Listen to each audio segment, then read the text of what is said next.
ओम नमो भगवते वासुदेवाय। आज से हम श्रीमद् भागवत महापुराण का प्रथम स्कंद शुरू करने जा रहे हैं और मैं आज आपको सुनाने जा रही हूँ अध्याय 1 और अध्याय 2 की कथा, जिसमें अध्याय 1 के अंदर हम मंगलाचरण की कथा सुनेंगे और अध्याय 2 के अंदर हम भगवत कथा का महात्म्य सुनेंगे।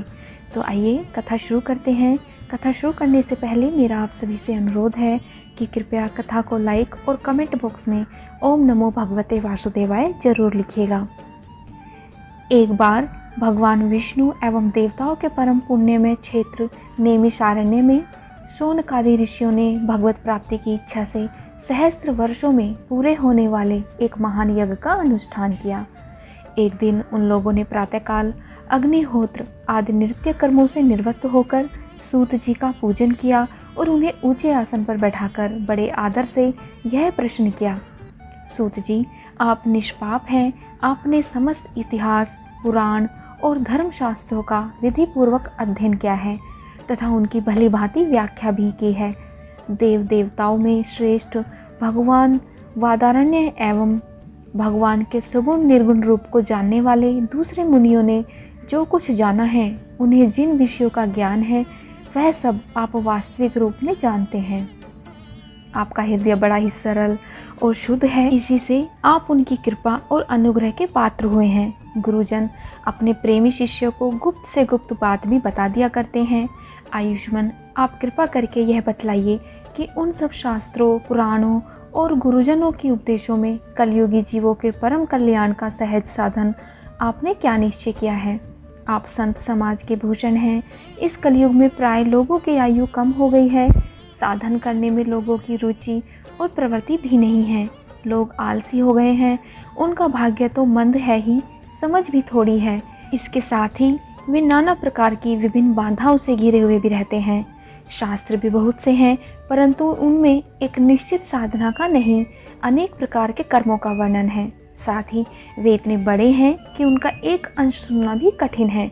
आप परोपकारी हैं। अपनी बुद्धि से उनका सार निकालकर प्राणियों के परम कल्याण के लिए हम श्रद्धालुओं को सुनाइए, जिससे हमारे अंतःकरण की शुद्धि प्राप्त हो। प्यारे सूत जी, आपका कल्याण हो। आप तो जानते ही हैं कि यदुवंशियों के रक्षक भक्तवत्सल्य भगवान श्री कृष्ण वासुदेव की धर्मपत्नी देवकी के गर्भ से क्या करने की इच्छा से अवतीर्ण हुए थे। हम उसे सुनना चाहते हैं।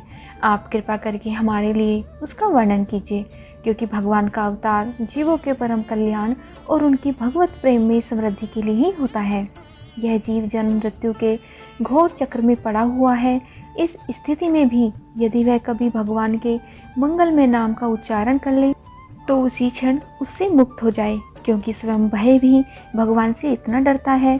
हे सूत जी, परम विरक्त और परम शांत मुनिजन भगवान के श्री चरणों की शरण में ही रहते हैं। अतएव उनके स्पर्श मात्र से ही संसार के जीव तुरंत पवित्र हो जाते हैं। इधर गंगा जी के जल का बहुत दिनों तक सेवन किया जाए तब कहीं पवित्रता प्राप्त होती है।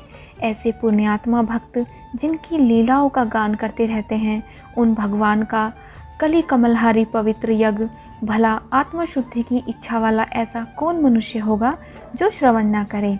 वे लीला से ही अवतार धारण करते हैं। नारद जी, महात्माओं ने उनके उदार कर्मों का गान किया है। हम श्रद्धालुओं के प्रति आप उनका वर्णन कीजिए। बुद्धिमान सूत जी, सर्वसमर्थ प्रभु अपनी योग माया से स्वच्छंद लीला करते हैं। आप उन श्री हरि मंगलमय अवतार कथाओं का अब वर्णन कीजिए। पुण्य कीर्ति भगवान की लीला सुनने से हमें कभी भी तृप्ति नहीं हो सकती, क्योंकि रसज्ञ श्रोताओं को पद पर भगवान की लीलाओं में नए नए रस का अनुभव होता है। भगवान श्री कृष्ण अपने को छिपाए हुए थे। लोगों के सामने ऐसी चेष्टा करते थे मानो कोई मनुष्य हो, परंतु उन्होंने बलराम जी के साथ ऐसी लीलाएं भी की हैं, ऐसा पराक्रम भी प्रकट किया है जो मनुष्य नहीं कर सकते। कलयुग को आया जानकर इस वैष्णव क्षेत्र में हम दीर्घकालीन सत्र का संकल्प करके बैठे हैं। श्री हरि की कथा सुनने के लिए हमें अवकाश प्राप्त है। यह कलयुग अंतःकरण की पवित्रता और शक्ति का नाश करने वाला है। इससे पार पाना कठिन है। जैसे समुद्र पार कर जाने वाले को कर्णधार मिल जाए, उसी प्रकार इससे पार पाने की इच्छा रखने वाले हम लोगों से ब्रह्मा ने आपको मिलाया है। धर्म रक्षक, ब्राह्मण भक्त, योगेश्वर भगवान श्री कृष्ण के अपने धाम में पधार जाने पर धर्म ने अब किसकी शरण ली है?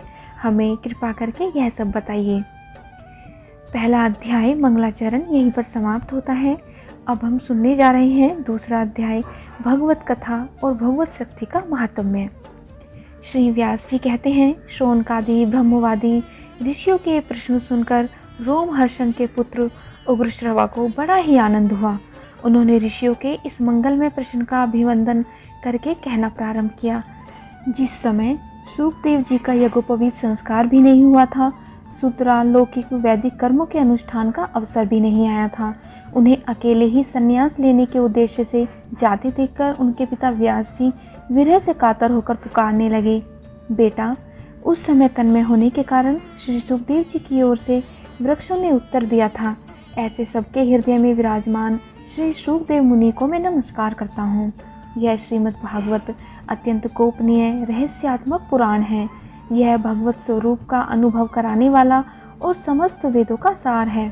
संसार में फंसे हुए जो लोग इस घोर अंधकार से पार जाना चाहते हैं, उनके लिए आध्यात्मिक तत्वों को प्रकाशित कराने वाला यह एक अद्वितीय दीपक है। वास्तव में उन्हीं पर करुणा करके बड़े बड़े मुनियों के आचार्य श्री सुखदेव जी ने इसका वर्णन किया है। मैं उनकी शरण ग्रहण करता हूँ। मनुष्यों में सर्वश्रेष्ठ भगवान के अवतार नर नारायण ऋषियों को, सरस्वती देवी को और श्री वेद व्यास जी को नमस्कार करके तब संसार और अंतःकरण के समस्त विकारों पर विजय प्राप्त कराने वाले इस श्रीमद् भागवत महापुराण का पाठ करना चाहिए। ऋषियों, आपने संपूर्ण विश्व के कल्याण के लिए यह बहुत ही सुंदर प्रश्न किया है, क्योंकि यह प्रश्न श्री कृष्ण के संबंध में है और इससे भली भांति आत्मशुद्धि हो जाती है। मनुष्य के लिए सर्वश्रेष्ठ धर्म वही है जिससे भगवान श्री कृष्ण में भक्ति हो, और भक्ति भी ऐसी जिसमें किसी प्रकार की कामना ना हो और जो नित्य निरंतर बनी रहे। ऐसी भक्ति से हृदय आनंद स्वरूप परमात्मा की उपलब्धि करके कृतकृत्य हो जाता है। भगवान श्री कृष्ण में भक्ति होते ही, अनन्य प्रेम से उनमें चित्त जोड़ते ही निष्काम ज्ञान और वैराग्य का आविर्भाव हो जाता है। धर्म का ठीक ठीक अनुष्ठान करने पर भी यदि मनुष्य के हृदय में भगवान की लीला कथाओं के प्रति अनुराग का उदय न हो तो वह निराश्रम ही श्रम है। धर्म का फल है मोक्ष। उसकी सार्थकता अर्थ प्राप्ति में नहीं, केवल धर्म के लिए है। भोग विलास उसका फल नहीं माना गया है। भोग विलास का फल इंद्रियों को तृप्त करना नहीं है, उसका प्रयोजन है केवल जीवन निर्वाह। जीवन का फल भी तत्व जिज्ञासा है। बहुत कर्म करके स्वर्ग आदि प्राप्त करना उसका फल नहीं है। तत्ववेत्ता लोग ज्ञाता और ज्ञेय के भेद से रहित अखंड अद्वितीय सच्चिदानंद स्वरूप ज्ञान को ही तत्व कहते हैं। उसी को कोई ब्रह्मा, कोई परमात्मा और कोई भगवान के नाम से पुकारते हैं। श्रद्धालु मुनिजन भागवत श्रवण से प्राप्त हुए ज्ञान वैराग्य युक्त भक्ति से अपने हृदय में उस परम तत्व स्वरूप परमात्मा का अनुभव करते हैं।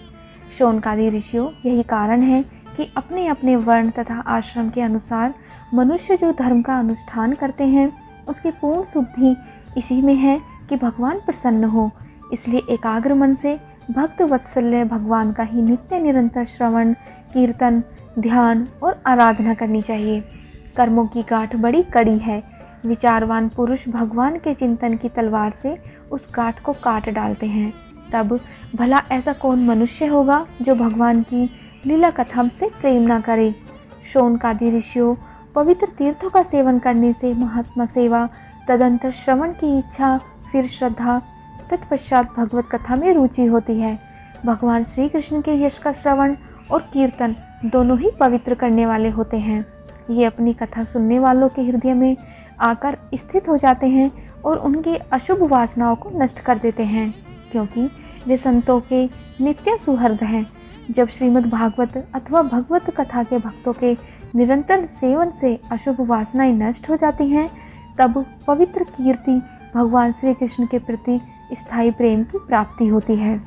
तब रजोगुण और तमोगुण के भाव, काम और लोभ आदि शांत हो जाते हैं और चित्त इनसे रहित होकर सत्वगुण में स्थिर एवं निर्मल हो जाता है। इस प्रकार भगवान की प्रेममयी भक्ति से जब संसार की समस्त आसक्तियाँ मिट जाती हैं, हृदय आनंद से भर जाता है। तब भगवान के तत्व का अनुभव अपने आप हो जाता है। हृदय में आत्मस्वरूप भगवान का साक्षात्कार होते ही हृदय की ग्रंथि टूट जाती है और सारे संदेह मिट जाते हैं और कर्म बंधन क्षीण हो जाता है। इसी से बुद्धिमान लोग नित्य निरंतर बड़े आनंद से भगवान श्री कृष्ण के प्रति प्रेम भक्ति करते हैं, जिससे आत्म प्रसाद की प्राप्ति होती है। प्रकृति के 3 गुण हैं, सत्व, रज और तम। इनको स्वीकार करके इस संसार की स्थिति, उत्पत्ति और प्रलय के लिए एक आदित्य परमात्मा ही विष्णु, ब्रह्मा और रुद्र ये तीनों नाम ग्रहण करते हैं। फिर भी मनुष्यों का परम कल्याण तो सत्व गुण स्वीकार करने वाले श्री हरि से ही होता है। जैसे पृथ्वी के विकार लकड़ी की अपेक्षा धुआं श्रेष्ठ है और उससे भी श्रेष्ठ है अग्नि, क्योंकि वेदोक्त यज्ञ यागादि के द्वारा अग्नि सद्गति देने वाला है। वैसे ही तमोगुण से रजोगुण श्रेष्ठ है और रजोगुण से भी सत्वगुण श्रेष्ठ है, क्योंकि वह भगवान का दर्शन कराने वाला है। प्राचीन युग में महात्मा लोग अपने कल्याण के लिए विशुद्ध सत्व में भगवान विष्णु की ही आराधना करते थे। अब भी जो लोग उनका अनुसरण करते हैं वे उन्हीं के समान कल्याण भाजन होते हैं। जो लोग इस संसार सागर से पार जाना चाहते हैं वे यद्यपि किसी की निंदा तो नहीं करते, न किसी में दोष ही देखते हैं, फिर भी घोर रूप वाले तमोगुणी, रजोगुणी, भैरवादी भूतपतियों की उपासना ना करके सत्वगुणी विष्णु भगवान और उनके अंश कला स्वरूपों का ही भजन करते हैं। परंतु जिसका स्वभाव रजोगुणी अथवा तमोगुणी है वे धन, ऐश्वर्य और संतान की कामना से भूत, पितर और प्रजापतियों की समस्त उपासना करते हैं, क्योंकि इन लोगों का स्वभाव उनसे मिलता जुलता होता है। वेदों का तात्पर्य श्री कृष्ण में ही है, यज्ञों के उद्देश्य श्री कृष्ण ही हैं, योग श्री कृष्ण के लिए ही किए जाते हैं और समस्त कर्मों की परिसमाप्ति भी श्री कृष्ण में ही है। ज्ञान से ब्रह्म स्वरूप श्री कृष्ण की ही प्राप्ति होती है। तपस्या श्री कृष्ण की प्रसन्नता के लिए ही की जाती है। श्री कृष्ण के लिए ही धर्मों का अनुष्ठान होता है और सब गतियाँ श्री कृष्ण में ही समा जाती हैं। यद्यपि भगवान श्री कृष्ण प्रकृति और उसके गुणों से अतीत हैं, फिर भी अपनी गुणमयी माया से जो प्रपन्नता की दृष्टि से है और तत्व की दृष्टि से नहीं, उन्होंने ही सर्ग के आदि में इस संसार की रचना की थी। ये सत्व, रज और तम तीनों गुण उसी माया के विलास हैं। इनके भीतर रहकर भगवान इनसे युक्त सरीखे मालूम पड़ते हैं। वास्तव में तो वे परिपूर्ण विज्ञानंद धन है। अग्नि तो वस्तुतः एक ही है, परंतु जब वह अनेक प्रकार की लकड़ियों से प्रकट होती है तब अनेक सी मालूम पड़ती है। वैसे ही सबके आत्मरूप भगवान तो एक ही हैं, परंतु प्राणियों की अनेकता से अनेक जैसे जान पड़ते हैं।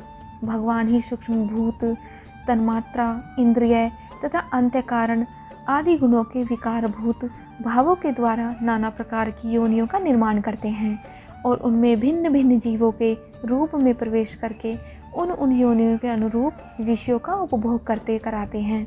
वे ही संपूर्ण लोकों की रचना करते हैं और देवता, पशु, पक्षी, मनुष्य आदि योनियों में लीलावतार ग्रहण करके सत्व गुण के द्वारा जीवों का पालन पोषण करते हैं।